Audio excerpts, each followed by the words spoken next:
IPL में royal Challengers Bangalore की शानदार जीत का जश्न बुधवार को अचानक मातम में बदल गया, जब विक्ट्री मार्च के दौरान लाखों की भीड़ और फैंस अपनी विजेता टीम और विराट कोहली को देखने के लिए बेकाबू हो गए। बेंगलुरु के चिन्ना स्वामी स्टेडियम के बाहर भगदड़ जैसी स्थिति पैदा हो गई और इस दौरान 11 लोगों की मौत हो गई, कई लोग घायल हो गए। भगदड़ के बाद की तस्वीरें देखकर हर किसी के रोंगटे खड़े हो गए। हर तरफ चीख पुकार मची थी। सड़कों पर न जाने कितने लोगों की चप्पलें और जूते पड़े हुए थे। वहीं भीड़ में घायलों को अस्पताल ले जाने के लिए पुलिस की टीम समेत कई लोग एक दूसरे की मदद में जुटे थे। ये हालात इतने भयावह थे कि इनकी तस्वीरें देखकर रोंगटे खड़े हो जाएं। इस बीच एक चश्मदीद ने इस मंजर के बारे में बताया। ये मंजर इतना खौफनाक था कि सुनकर आप भी हैरान रह जाएंगे। I saw that 3 girls have been fall down there only. Nobody had been rescued there because girls are very afraid to get out because they are eager to see Virat Kohli. उसने बताया कि बहुत सी लड़कियों ने gate पर धक्का देकर M चिन्ना स्वामी stadium में घुसने की कोशिश की।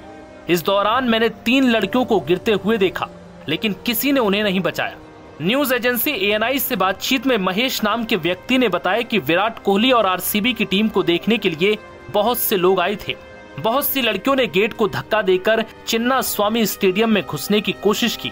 इस दौरान मैंने 3 लड़कियों को गिरते हुए देखा, जो भीड़ की चपेट में आ गई और भीड़ इतनी बेकाबू थी कि इस दौरान लड़कियां नजर नहीं आई और किसी ने लड़कियों को बचाने की कोशिश नहीं की। बड़ी भीड़ के कारण पुलिस भी असहाय नजर आ रही थी। वहीं एक और चश्मदीद ने बताया कि कई लोगों के पास एंट्री पास नहीं थे।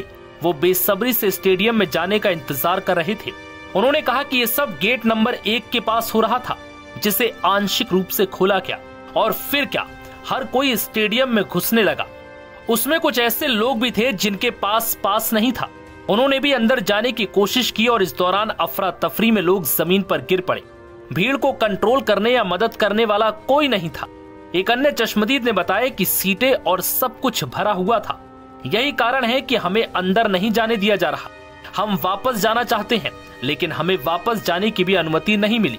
गेट पर लोगों की भीड़ है, इसलिए अगर वो गेट खोलते हैं तो लोग अंदर आ जाएंगे और इस दौरान कई लोग घायल भी हो सकते हैं, जिसके कारण कई लोग स्टेडियम में एंटर तो कर चुके थे, लेकिन उसके बावजूद उन्हें बैठने की सीट तक नसीब नहीं हुई और ना ही फिर वो अंदर जा सके और ना ही बाहर लौट सके।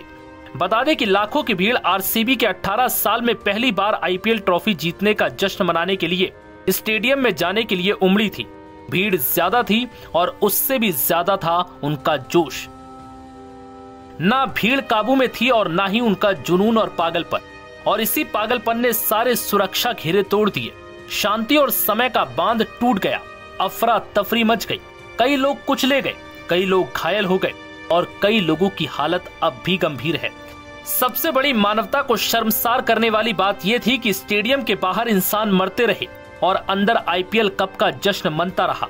जब स्टेडियम के बाहर लोग CPR के लिए तरस रहे थे, लोगों की सांसें टूट रही थीं, तब स्टेडियम में रंगारंग कार्यक्रम चल रहा था। जब लोगों के लिए सहारे की जरूरत थी, तब लोगों के चहेते खिलाड़ी कप को हाथों में उठाए घूम रहे थे। ये सिर्फ एक भगदड़ नहीं थी, बल्कि प्रशासनिक विफलता की एक काली स्याही भी है।